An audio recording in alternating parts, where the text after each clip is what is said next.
у нас есть новорожденный мулатик. Будете брать?» С такими словами несколько лет назад позвонили из опеки моей героине Светлане Васиной. И она, не думая, ответила: «Да, конечно, я еду». Всю свою сознательную жизнь Светлана Васина мечтала стать мамой. Но, к сожалению, 2 брака закончились неудачно. И забеременеть у нее так и не получилось.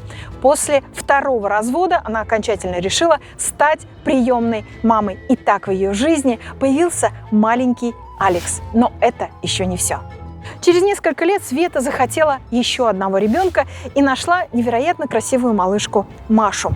Но у нее было огромное количество пугающих диагнозов. Атрезия ануса, тугоухость. В 10 месяцев она выглядела на 4. Не умела есть, сидеть, играть. Ровным счетом ничего.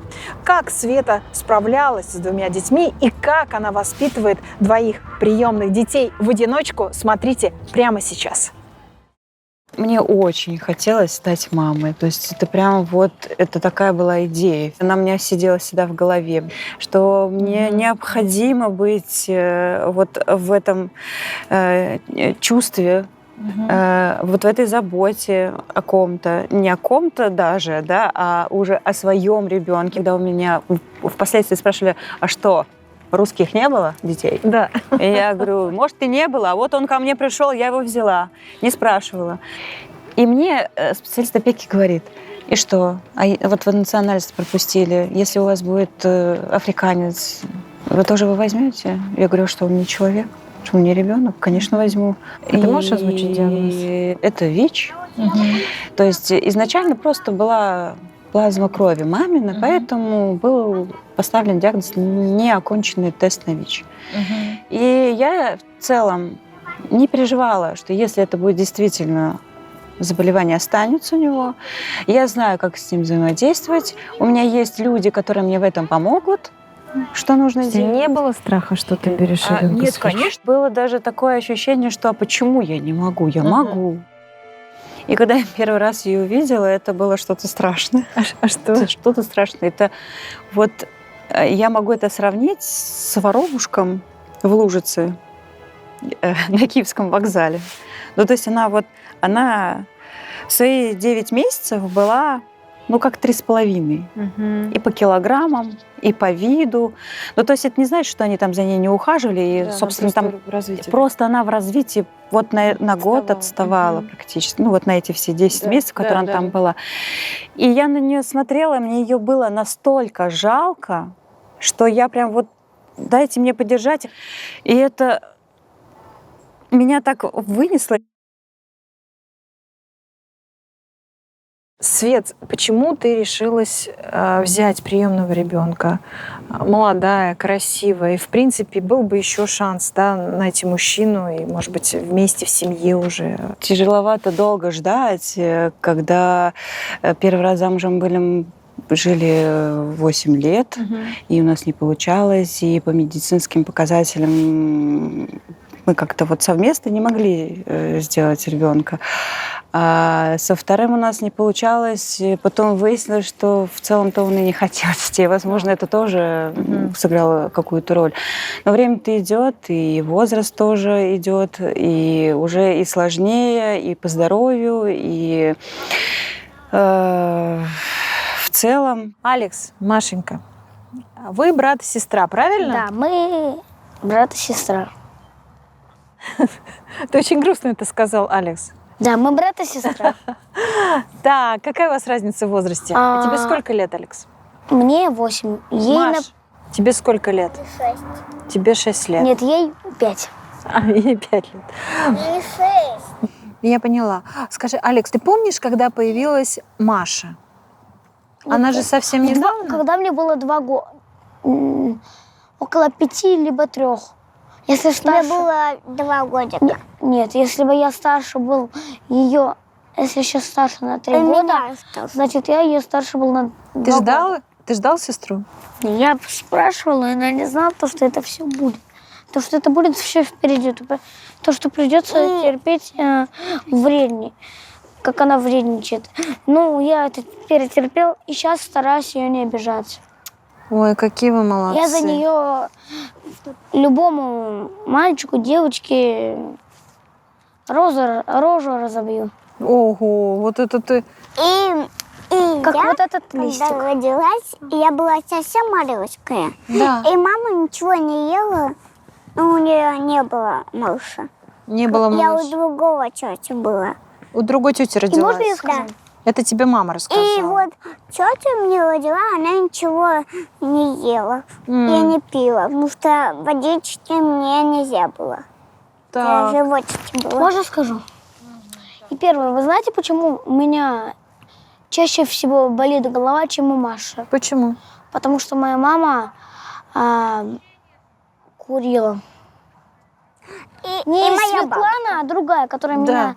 И она пила И другая все такое, тетя. водку, все такое. А ее мама это редко делала. Вот поэтому у нее очень редко болит голова. Но решиться на приемное материнство, это же не просто так, Свет. Конечно, непросто, но это если в сравнении с когда у тебя есть свои дети. У Мгм. меня своих нет, и вообще у меня нет ощущения по жизни, что есть какие-то чужие дети. Вот сколько вот есть вокруг меня детей, я всегда, пока они рядом, они мои. А когда он был маленький, я тоже была маленькая, и мама нас забрала в детство. Куда забрала? Из детского дома. Она вам рассказывает об этом? Она знает, мы даже знаем об этом, мама, она нам Я сама в шоке, как я была. Я уже не помню, как.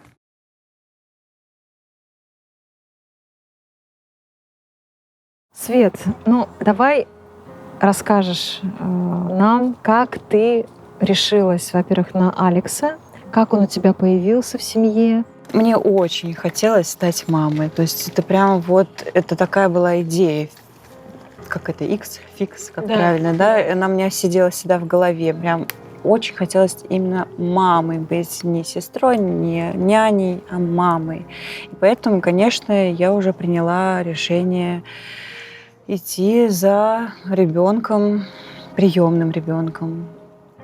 И путь такой был прям практически в 9 месяцев от начала сбора документов до получения на руки первого, да, уникального, оригинального Алекса.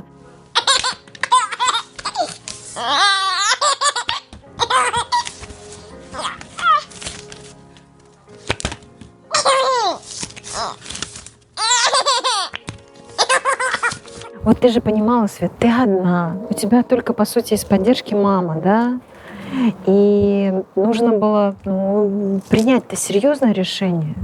Ну, не знаю, не могу сказать, что я прям об этом думала, потому что, конечно, голова у меня была именно в том, что я хочу быть мамой, что мне необходимо быть вот в этом чувстве, вот в этой заботе о ком-то, не о ком-то даже, да, а уже о своем ребенке, потому что очень часто до этого времени я ездила в детские дома, помогала всем и вся на выставках, на каких-то играх, на школьных, и, вот эти хосписы, дома престарелых, приюты. Но я прекрасно понимала, что я не заполняюсь, что мне хочется не просто отдавать, а отдавать своему ребенку. Поэтому я, конечно, уже решилась на это. И ждать, когда у меня появится мужчина, который будет мне действительно помогать и будет со мной на одной волне. И если он поймет, что приемный ребенок — это обычный ребенок, он наш ребенок, это достаточно долго. Достаточно сложно, и, возможно, это не будет никогда. И времени у меня на это нет. Поэтому мне приходится думать о том, что сила у меня есть, ресурсы у меня есть, и я сделаю это, потому что я хочу стать мамой.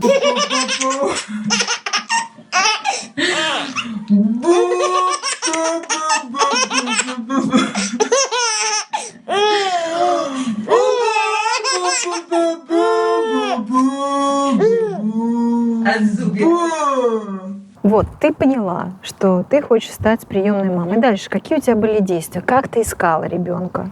И где ты его нашла? Ну, найти ребенка это так сказать прям. Ну, кажется, что просто. Кажется, что просто, но на самом деле это даже... Вот мне казалось, что бумажная волокита это будет для меня прям самым тяжелым этапом, но выяснилось, что нет, что бумаги-то собрать, врачей пройти, это вообще легкотня.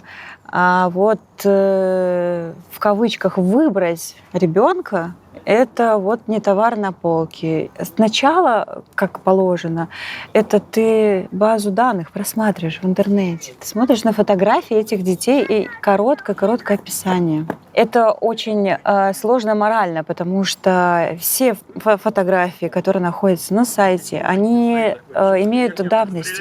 Потому что вот те фотографии, которые есть на сайте, они бывают старыми. Бывает, что информация уже тоже старенькая, и ребенка уже забрали. И в основной массе, конечно, это дети нездоровые. А, конечно, те, кто рожают сами, они не выбирают детей. Но здесь тоже у меня был такой вариант, когда у меня впоследствии спрашивали, а что, русских не было детей? Да. И я говорю, может, и не было, а вот он ко мне пришел, я его взяла, не спрашивала. И в какой-то момент сообщение в группе у нас таких тоже в поисках пишет, значит, что есть, кто просил, кто хотел младенчика хотели, пожалуйста, у нас есть, бегите, вот я вам сейчас телефон дам, бегите. Там есть нюансы, парочка, но не переживайте, все как бы хорошо, все будет. И я просто написала в чате, говорю, никто не бежит, и я ушла, все, тема закрыта, прям ей в личку написала, никому контактов не давать, я убежала. И я прям сорвалась с работы, сказала, мне надо, срочно. И вот прям побежала в опеку, и в опеке на меня посмотрели, сказали, ой, да там так все плохо, мама умственно отсталая, он темнокожий, у него есть заболевание под вопросом из 3 букв, но бы вам оно зачем, не надо.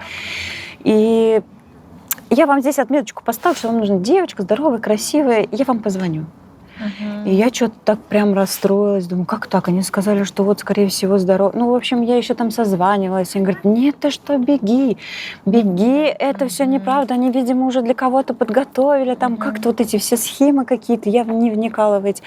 И я еле дождалась следующего приемного дня, прибежала, сказала, как хотите, пишите направление, я иду смотреть, прям просто побежала пешком, бегом в этот детский дом. Когда я заполняла анкету, кстати, там специальная анкета заявления, было там написано группа здоровья, цвет волос, цвет глаз. Сейчас я не знаю, как это было, вот 8 лет назад.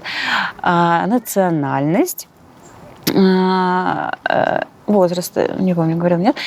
И я написала, что во всех моментах мне не важно, кроме группы здоровья, чтобы это был ребенок не инвалид, чтобы я смогла понять, смогла осуществить мамскую долю.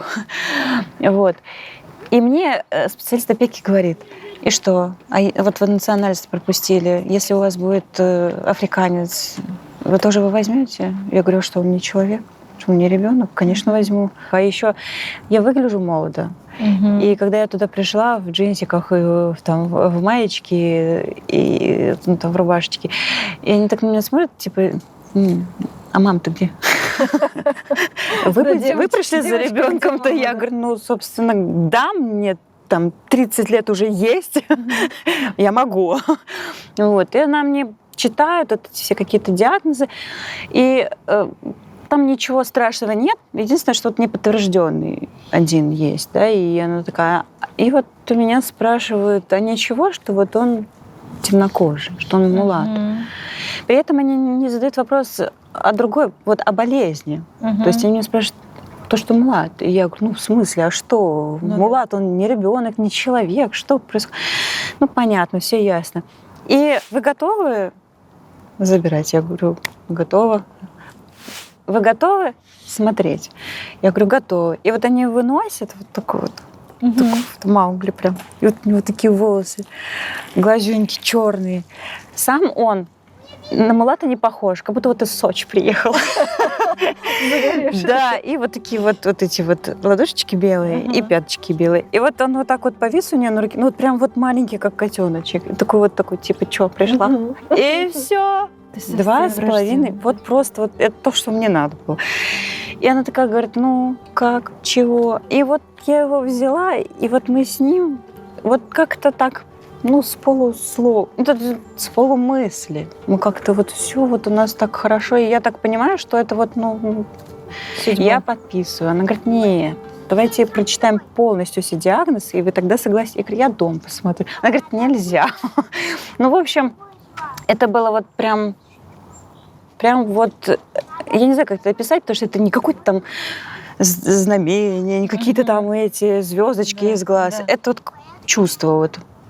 Все, мы сошлись. Я родила. Это было прям вот именно так. Вот. И через буквально 1,5 года мы диагноз сняли. Ты можешь озвучить диагноз? Это ВИЧ. То есть изначально просто была плазма крови мамина, поэтому был поставлен диагноз неоконченный тест на ВИЧ. И я в целом не переживала, что если это будет действительно заболевание останется у него, я знаю, как с ним взаимодействовать. У меня есть люди, которые мне в этом помогут. Что нужно делать? Не было страха, что ты берешь ребенка? Нет, конечно. Было даже такое ощущение, что почему я не могу? Я могу. Я все могу.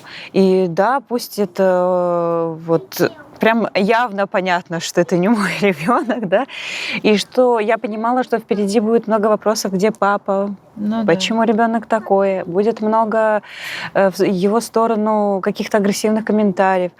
Но до определенного времени мы прям справлялись хорошо.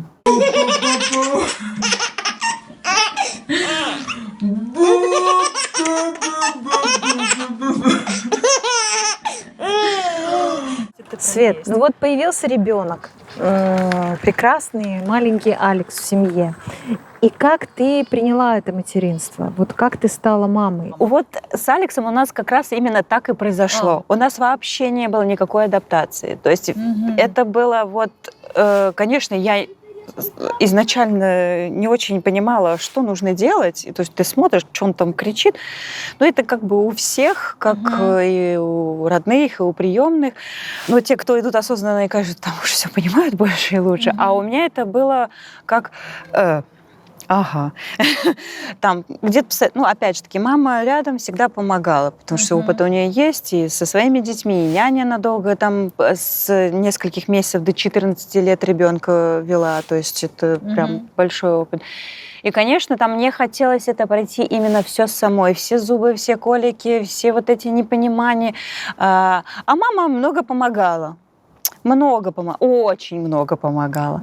Вот. И поэтому все это вошло очень быстро, очень спокойно, вот прям вот как оно должно быть, как будто вот я сама родила. И ощущение того, что я в декрете, это прям было вот по кайфу. То есть Алекс, он такой был прям подарочный ребенок.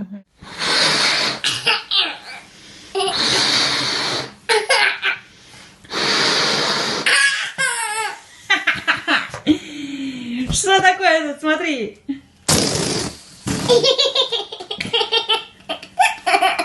Это вот, ну, это, видимо, как будто тоже, да, сбылась мечта. Да. Я 10 лет желала, я очень хотела, у меня ничего не получалось с первым мужем, со вторым мужем. И когда вот уже третий мужчина, с которым мы вроде бы как уже все там основались вместе, да, он мне говорит, что он не хочет детей. Я понимаю, что у меня, видимо, есть какая-то установка в голове, что я выбираю таких мужчин. Либо что-то там не сходится, нужно что-то поменять. Очень вкусное мороженое.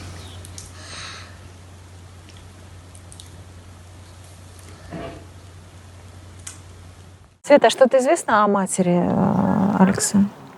Ну, да, мама там, конечно, ведет асоциальный образ жизни. Сейчас не знаю, потому что давно за ней не смотрела. Смотрела первое время, ну, чтобы просто понять какие-то повадки, какой-то характер, да, чтобы вот, если у Алекса что-то стреляет, чтобы можно было понимать. Конечно, там какую-то прям целую картину нет, но голос, движение, некоторые прям какие-то вот ситуации, когда она там себя показывала, да, вот это прям...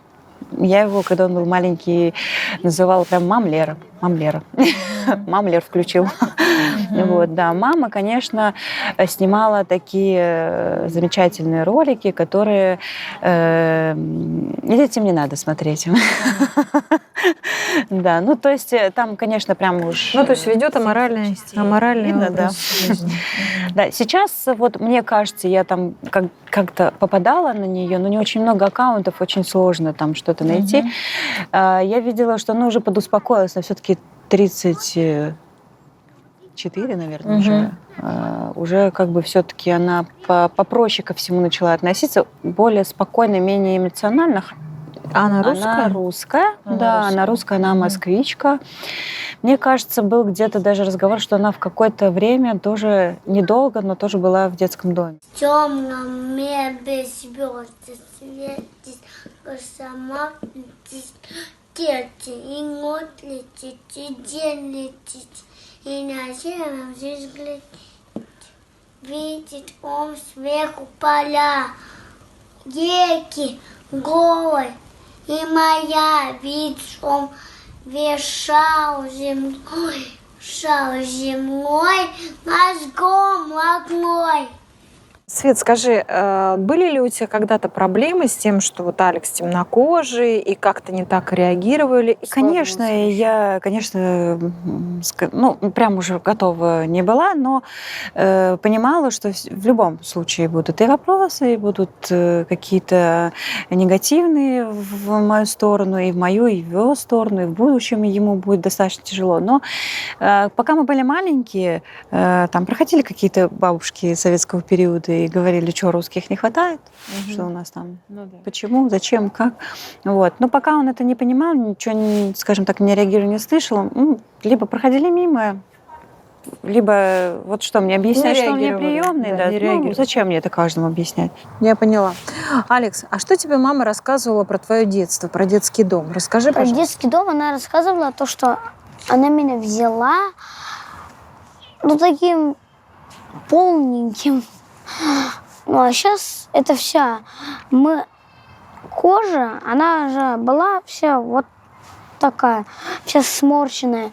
И все вытягивается. Когда я вижу малышек, мама мне объясняет, ты был таким же, у тебя же кожа, там было очень много. Она тебе фотографии показывает, какой ты был маленький? Да, показывала очень много. Ты, соответственно, когда вот он уже вырос, и мы пошли в детский садик, мы как-то столкнулись с хорошими воспитателями, и у нас проблем совсем не было. Он у нас был и подгоревшим пирожком, и крендельком, и брауни, все вот прям было.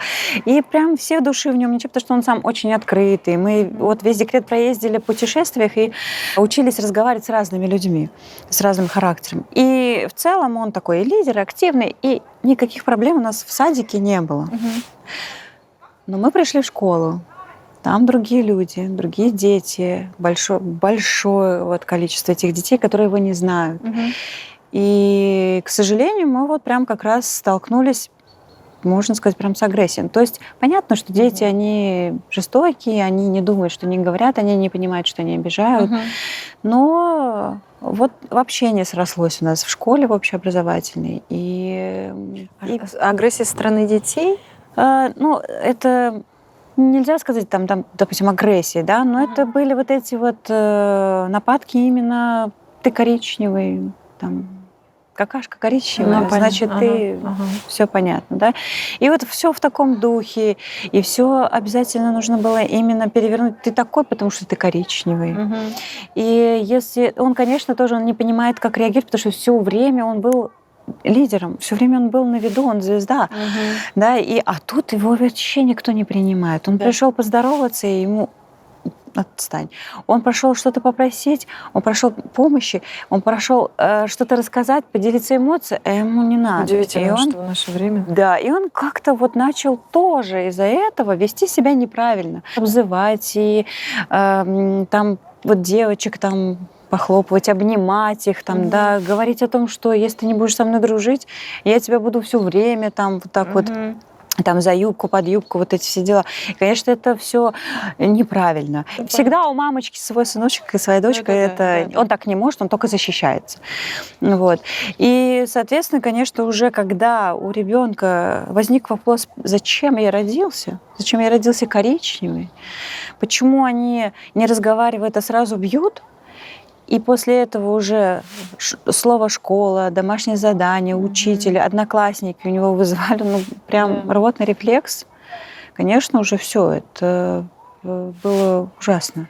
Нам пришлось просто уйти в другую школу. Скажи, какой у тебя самый любимый урок? Пойми себя. А что это за урок? Что там где делают? Мы там изучаем разные эмоции, ну как головоломка. Так, пойми себя. Ты себя уже понял? Я себя еще нет. Нам еще будут объяснять. Какой ты вообще по характеру, Алекс? По характеру такой. Ну, если сильно меня злить, я начинаю, вы знаете что, ругаться. Ты такой вспыльчивый, да? Вспыльчивый, да. Как ты справляешься, Свет? Как ты ему объясняешь, там, Алекс, это так, это вот... Вот именно так все каждый раз и рассказываю. 10-15 раз. Конечно, тоже меня выводят. Я тоже прям начинаю кричать. Иной раз даже могу прям расплакаться, потому что сил реально не хватает. Терпения не хватает. Но я понимаю, что это не действенно. Смысла нет в крике. Крик — это просто моя беспомощность. Поэтому мы с ним договариваемся. У нас получается договориться. Алекс, что ты помнишь со своего детства? Расскажи. Мама мне рассказывала то, что меня воспитала. Не жестко воспитала, а хорошо прям, нежно воспитала. То есть вот это нельзя, вот это нельзя, вот это мы не можем, вот это мы можем. То, что мы можем, а то, что для нас уже ограничено, то, что уже все границы перешагивают. Я раньше в садике очень часто ругался с ребятами, потому что правила были только их, и они командовали. Давай про футбол, Алекс. Теперь про футбол. Да. Футбол. Моего тренера зовут Руслан Михайлович. Скоро нам выдадут форму. Уже у некоторых есть форма желтая, черная. И у меня будет номер 17. О, здорово. И даже будет кофта, и на ней будет написано 17 по-английски Алекс. Здорово. А ты кто в команде? Я чаще всего, я вообще нападающий. Нападающий. Как Роналду. Мне хочется быть как Роналду. А ты уже играл в каких-то играх? Вы побеждали ваша команда или нет? Или пока... Моя команда пока не побеждает. Я пока что на низком уровне, но я должен подтянуться на уровне ребят. Это на 100%. А потом мы будем подниматься на 1000, на миллион, на миллиард, и так далее.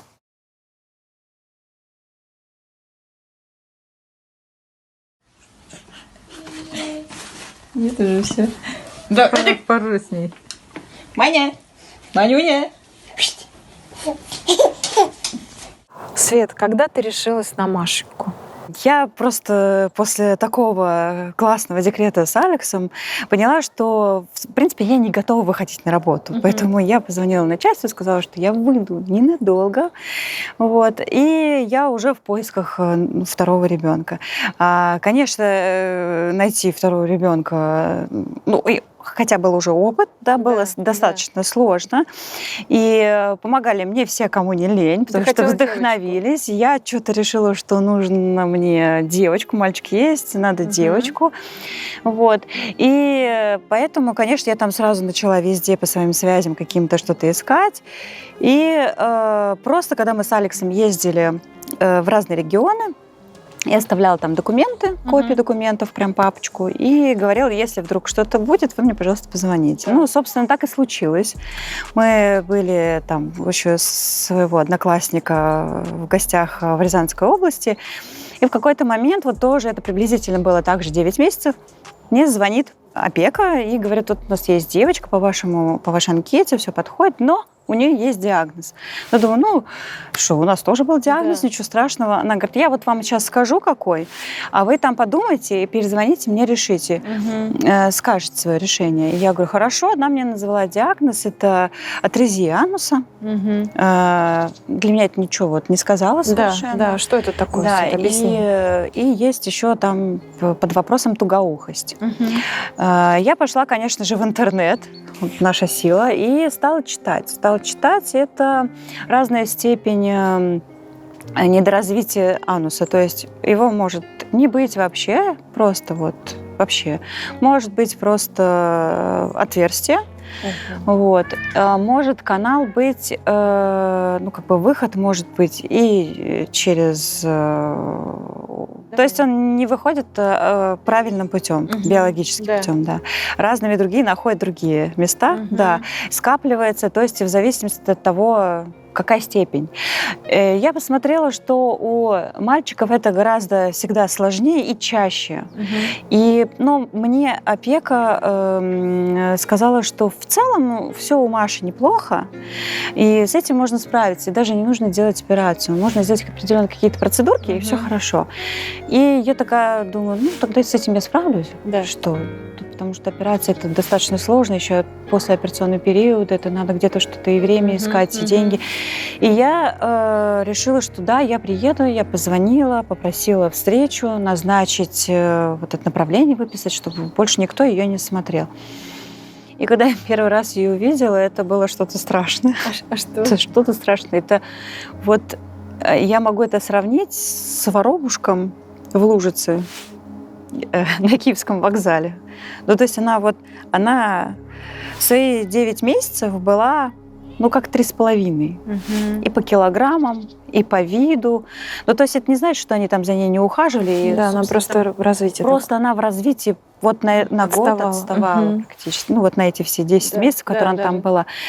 И я на нее смотрела, мне ее было настолько жалко, что я прям вот дайте мне подержать, а я ее веса не чувствую. И это меня так вынесло, и я, конечно, я сама себе говорю, стоп, к сожалению, здесь не должно быть, ты должна головой думать. Но я на нее смотрю и как бы вспоминаю про те диагнозы, которые она говорила, тугоухость. Они ее называют по имени, она обращается, внимание обращает. Они ее по-разному по имени, она голову поворачивает.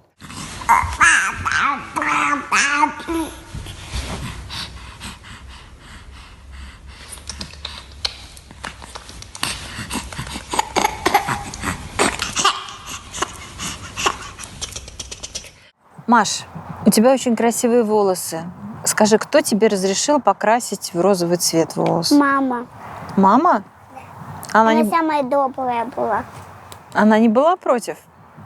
Нет, А почему ты захотела розовые волосы? На кого ты хочешь быть похожей? на малинку. Маш, у тебя есть какая-нибудь любимая сказка?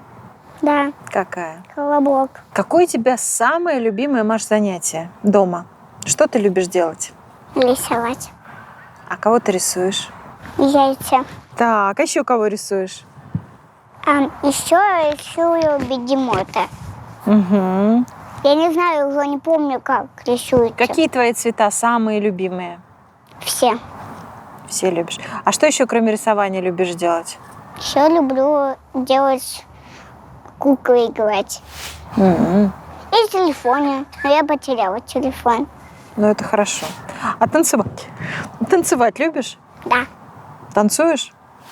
Скажи, а вы с мамой часто путешествуете, куда-нибудь ездите? Еще ездим мы на море из Казань. Так. И чем Там вы, можно целый- чем вы там занимаетесь? Читаем, плаваем и еще спим.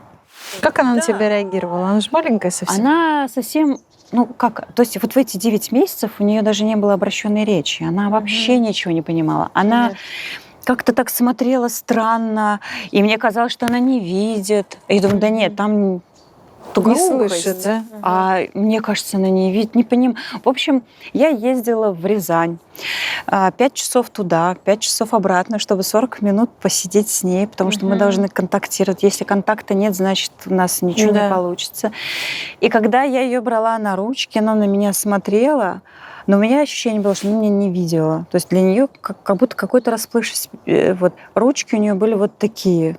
Она пыталась взять там что-то, ей там листочки, вот эти вот там у них садик есть, огородик. Мы что-то трогали, я ей показывала. Она вот трогает, и как будто у нее там миллион иголок. И вот это вот все скрюченное, ножки скрюченные, какая-то вся... Я вообще ничего не поняла, у меня было ощущение, что у меня ДЦП. Я настолько расстроилась, что, ну, как бы... Не, ну страшно, конечно. Страшно, вот именно было страшно, да. Но и одновременно я понимаю, что, ну, в любом случае, младенец — это бомба замедленного действия, неизвестно, что и как, и когда. Маня! Манюня!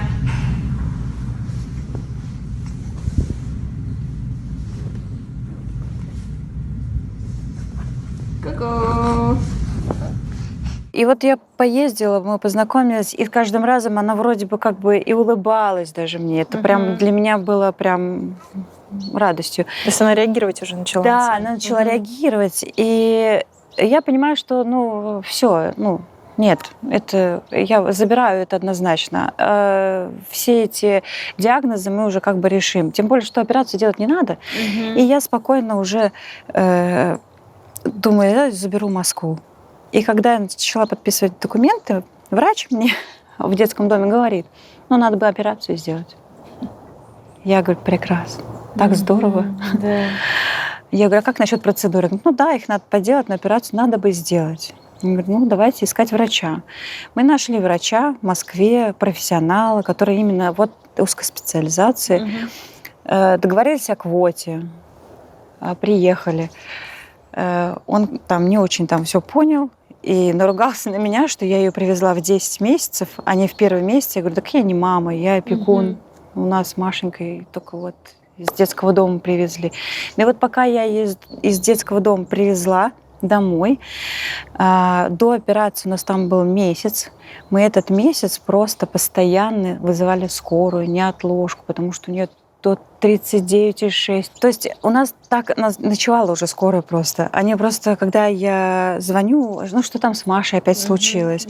И Алекс очень нервничал, переживал. А что с ней происходило? То есть, Это вот была именно адаптация иммунитета. С одного места на другое. И сама по себе она тоже не понимала. Каждый раз, когда мы выходили с ней гулять, она думала, что ее куда-то, то есть обратно не вернут. То есть постоянно вот эти вот, поскольку она все время ездила на процедуры, вот она переживала, что ее опять куда-то отвезут. То есть смена, опять куда-то, да, смена для всё неё, время. да. Она не давалась обниматься. Она справлялась со всем, что у нее болело, сама. То есть вот если с Алексом у нас адаптационного периода вообще не было, у нас просто сказка была, то с Машей у нас целый год она не давала ничего. Она делала назло. Я реально думала, что я съеду кукушкой. Мне было так тяжело. Я ревела, я не понимала, что делать. И, конечно, нужно было обратиться к психологу. Ну да, но что-то как-то я состоянии. не понимала, что происходит, что это действительно вот она адаптация.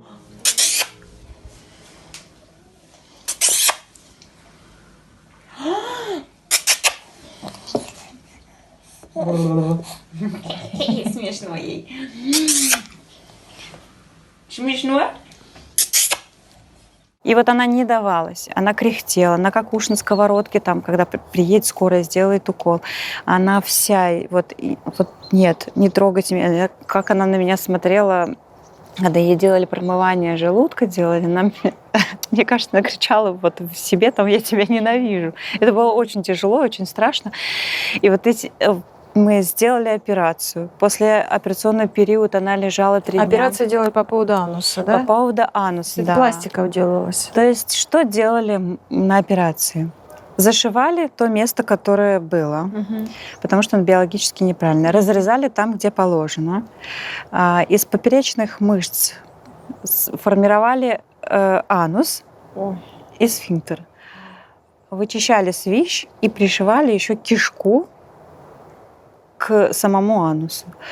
И вот с этим она должна была жить. И, конечно, мне хотелось после больницы ехать скорее домой, потому что дома это все хорошо, все тепло и хорошо, как уютно. Да? Но я прекрасно понимала, что если мы здесь не останемся, то она подключена к аппаратам. У нее есть обезболивающие, которые вот запустили, и она спит, и ей легче, она спокойна. А дома есть нурофен, который через 40 минут подействует на 5 минут, и что? И да, когда мы приехали уже домой, я вызывала скорую, чтобы мы просто сходили в туалет. Потому что они приезжали, они уже знали. Потому что когда первый раз они вызвали, я им сказала, мне нужно поставить ребенку клизму, и им сказать, мам, вы нормально себя чувствуете? Я говорю, нет, идите и посмотрите. И они поняли, и тогда каждый раз, когда я вызывала, они приезжали, спокойно делали клизму, потому что это невозможно. Там все обметано, там все сукровится. Это смотреть было. Мы просто, ей делает клизму, а я в ванной вовсю, потому что она кричит, ей больно, помочь ей никак нельзя. Это все очень тяжело. И потом еще нужно было делать определенные процедуры, буш ставить ей туда. И это тоже через боль. Это тоже полгода. И, конечно, потом уже нужно было, чтобы он заработал. Да. А это должна быть голова, это должны быть нейрончики. Поэтому мы тоже с этим, мы делали босс-терапию, мы делали бак-терапию, чтобы включилась, да, чтобы она понимала, да? Да, чтобы эти нейрончики добегали до правильного. То есть, чтобы она осознала, что это ее часть тела. И ей нужно работать, она важная, ей нужно научиться работать. Поэтому там тоже очень много, мы тоже ездили на всякие разные реабилитации. Конечно, они все платные, потому что это очень узкая такая понятно, штука. Вот. И, собственно, еще нужно найти.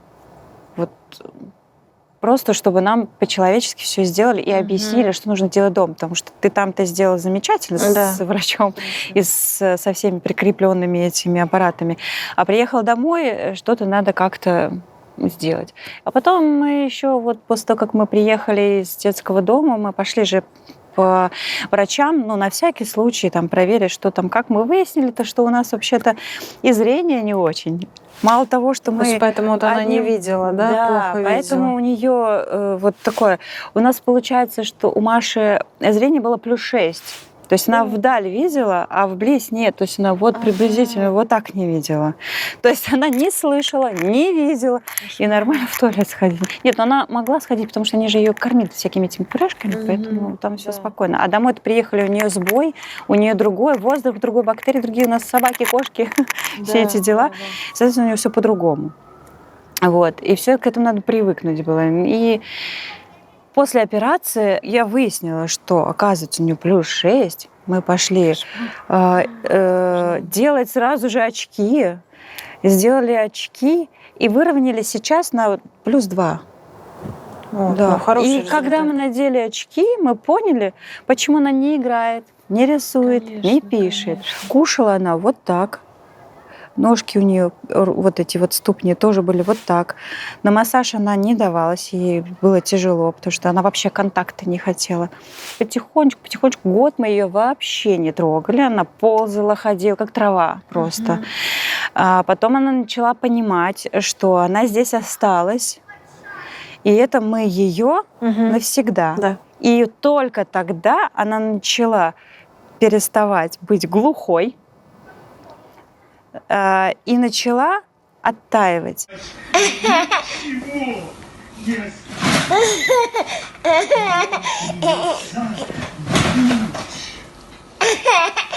То есть мы ходили на аппараты мериться, смотреться. У нас одно ухо не слышало вообще, второе как из бочки, наполовиночку.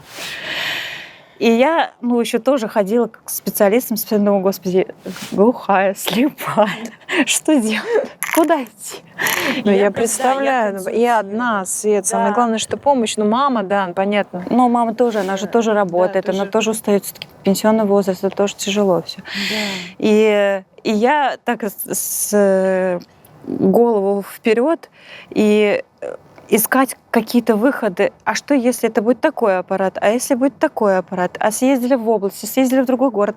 Тут проверились, там проверились.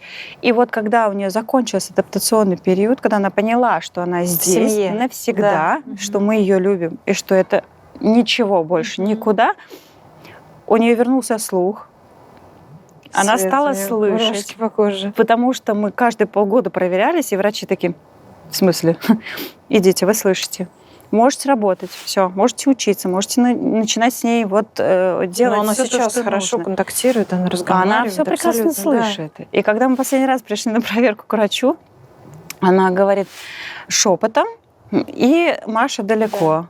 И когда она там говорит что-то, Маша такая сидит, уже образ приняла, а та я говорю, Маш, иди возьми конфетку. То есть шепотом прям совсем. Возьми конфетку здесь. Она такая встала, взяла конфетку. Ой, идите, все, вы свободны.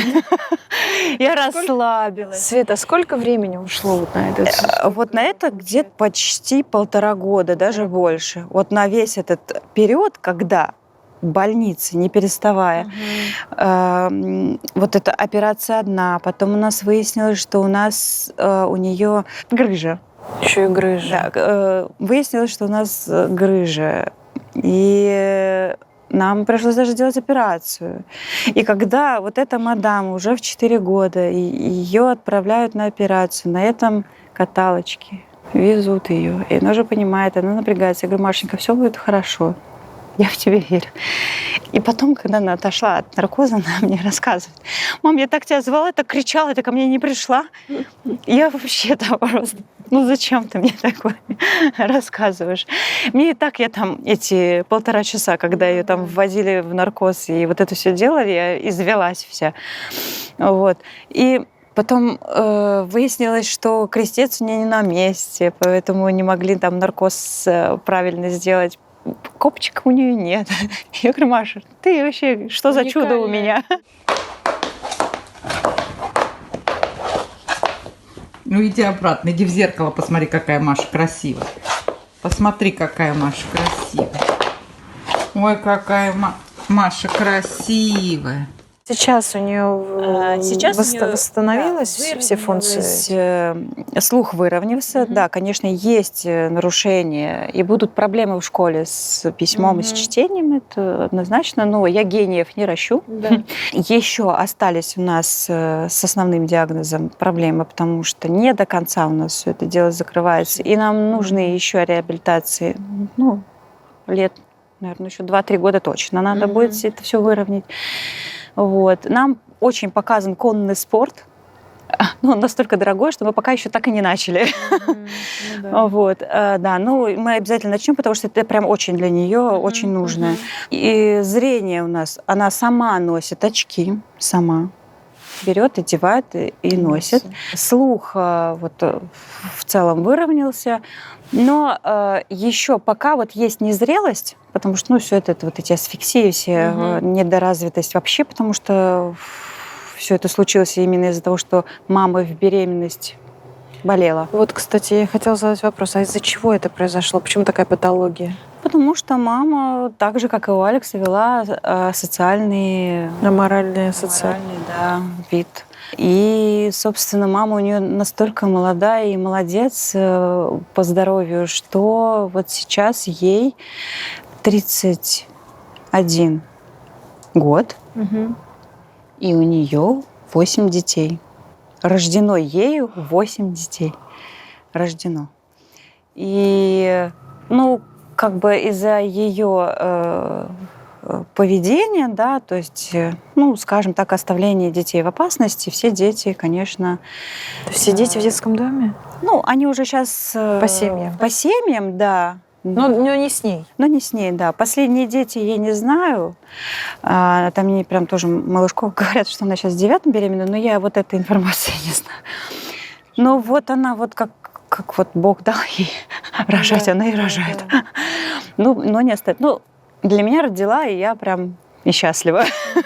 Да. В целом у Маши сейчас уже все в порядке. Она живчик и боец, и во многом то, что какая она сейчас, это и ее заслуга тоже. Она очень хотела жить хорошо и вообще жить. То есть она очень борется с тем, что у нее есть какие-то трудности, Да. и она их проходит. Она с ними прям борется. Это прям вот если на нее посмотреть, боец такой. да, если на нее посмотреть и подумать о том, если бы я была, как взрослый человек, в таком положении, что-то там, наверное, у меня депрессия бы схватила бы. Я бы легла, бы лежала, думала, как мне жить на этом свете, что же мне делать.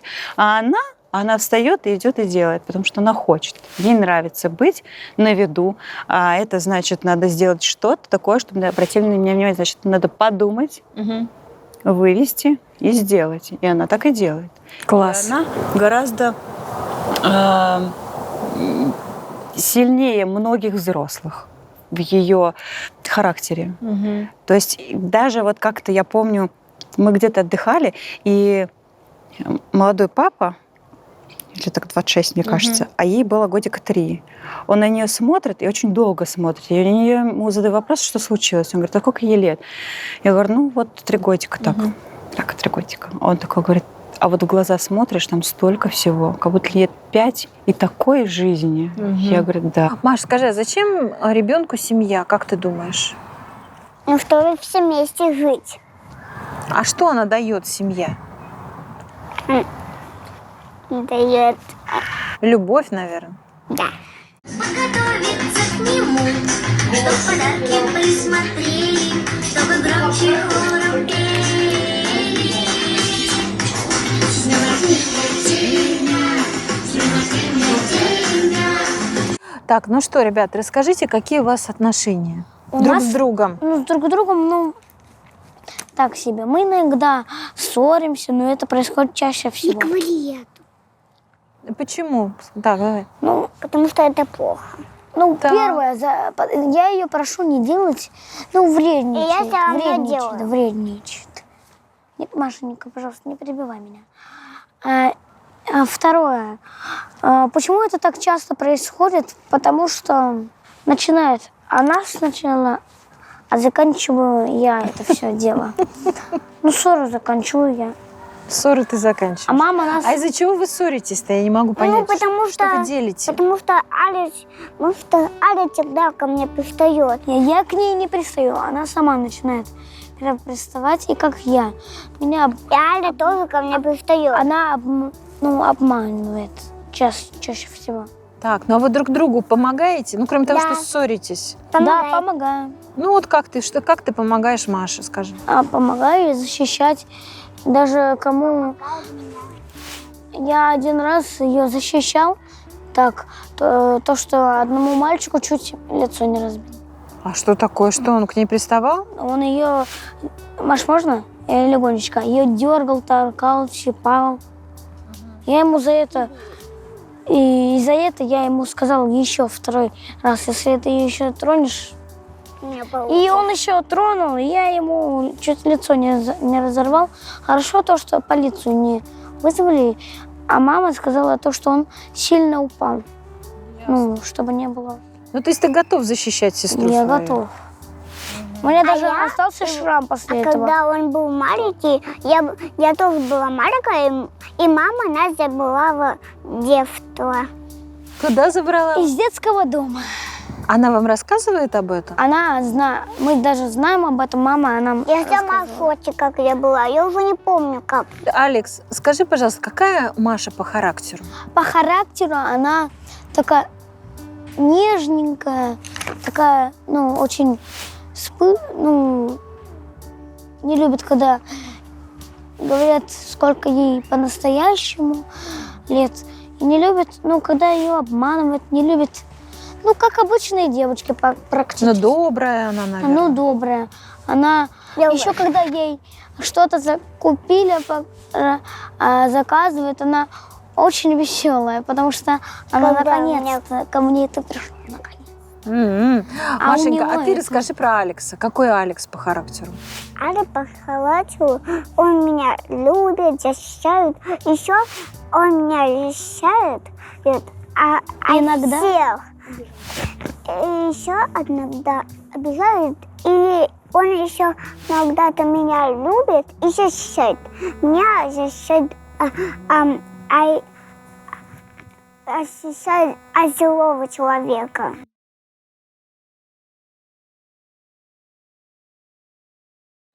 Ну вот я смотрю в глаза этой голубоглазой блондинки. Ну просто, ну такая красавица. Ой, такая ягоза. И такая ягоза, да. Я знаю, что вы ведете такой активный образ жизни. У вас все время какие-то съемки, куда-то вы едете, какие-то концерты. Волосы у этой красавицы розовые, Машуня. А глаза у тебя Да, такие у нас красивые. мы такие ужаленные, как говорится. У вас Мы не можем на месте сидеть, да, нам все Давай, время вот нужно кто чем занимается? что-нибудь, Рассказывай. что-нибудь. Алекс у нас очень активный, поэтому у него активности, конечно, пока больше, чем у Маши. Вот, и он у нас, куда у нас ходит? В театралку. Футбол. Футбол. Он очень увлекся футболом. Молодец. Он увлекся Рональдо. А что это ты Почему Да. тебе так Рональдо нравится? Чем он тебе понравился? Он очень добрый, очень богатый.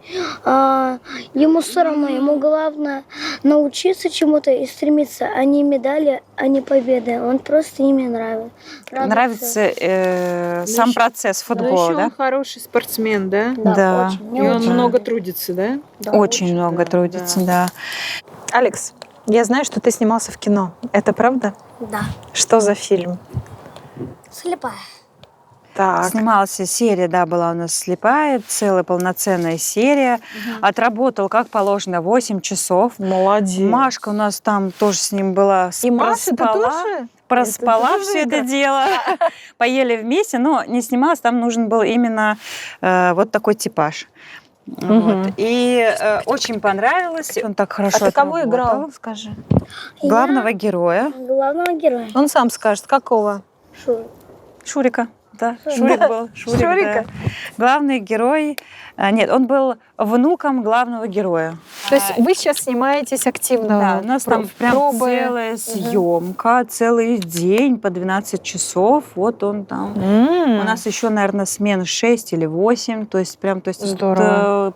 Прям будет все серии они поснимают, и потом уже в следующем году, я так полагаю, в феврале где-то будет уже выходить. Алекс футболом живет, дышит, ни дня без футбола не может, постоянно. Сколько форм у него куплено, это, наверное, уже 5. Вот снимается, когда на маркетплейсах. То есть он уже зарабатывает. Денежку, да. Он, конечно, тратит это на свой любимый футбольчик, но обязательно оставляет нам на продукты. Он вот, пожалуйста, себе в последний раз купил сам бутсы. О, Приличные, молодец, дорогие. молодец. Мяч Мама, приличный, тебе так дорогой. удобно? Поэтому даже, я так понимаю, что за все смены, которые он отработает вот на этот сериальчик, он сможет себе оплатить даже 2 месяца обучения в частной школе.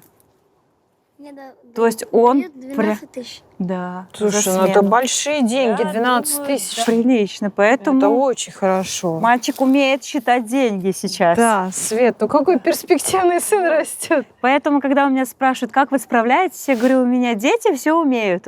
Да, и уже даже зарабатывает. Да. Вот, А сейчас, Маша? сейчас Машуль начала. Вот мы сегодня буквально были тоже на съемках очень интересного И бренда. сейчас съедем. Интересного, такого яркого, очень веселого бренда, да. И тоже там денежку себе заработает, сможет себе там, что она захочет купить. Но она у нас очень любитель телефонов, поэтому мы скупаем все Я телефоны. воду хочу. Свет, как ты Да. все успеваешь? Работать, водить на кружки, сниматься. Это же все время твое, это все твой ресурс. Вот как-то я, когда была без детей, я вот себя занимала чем-то, там, путешествия в основном, какие-то вот эти вот благотворительности, всякого разного рода. И вот мечтала о том, как у меня будут дети, я буду с ними все время заниматься. И мне говорили, ну как так-то, ну целыми днями с ними невозможно, кукушка съездишь. И вообще, ты где вообще, ты потеряешь свою личность. А я вот сейчас так и нахожусь вот в этом. И я постоянно с детьми, а я без них не могу. Вот денечек, мне типа Отдыха. мне дали отдыха денечек, иди занимайся своими делами. А я? А как там это? А вы это сделали? А вот это все? Нет, я не могу без них. Свет, ты можешь вот хотя бы на мгновение представить, что у тебя бы не было этой жизни, не было бы этих Вообще детей? не И в представляю. какой-то момент ты не приняла бы вот это решение? Просто не представляю. Я настолько счастлива, что у меня есть сейчас такая жизнь. Да, конечно, мне нужна поддержка. Мне очень нужна помощь. И в лице там просто помощника, и в лице мужа, папы, да. Ну вот пока вот не случилось, и я все равно буду крутиться, вертеться. И вот этот ритм жизни. Дети, расскажите мне про свою маму, про Свету. Мама у нас очень добрая. Мама нам покупает кучу всего. Иногда она нас с нами, когда мы плохо себя ведем, она иногда на средний повышает чуть-чуть тон, и потом после этого с нами разговаривает. Вот это нельзя было сделать, надо было вот так поступить, а надо вот то-то, то-то сделать было. И это все, конечно, ей тяжело проносить. Но мы пытаемся как-то, стараться не делать так. И пытаюсь с Машей гораздо больше вообще помогать ей, защищать ее. Она очень добрая, и она всегда нас любит и всегда покупает вкусняшки.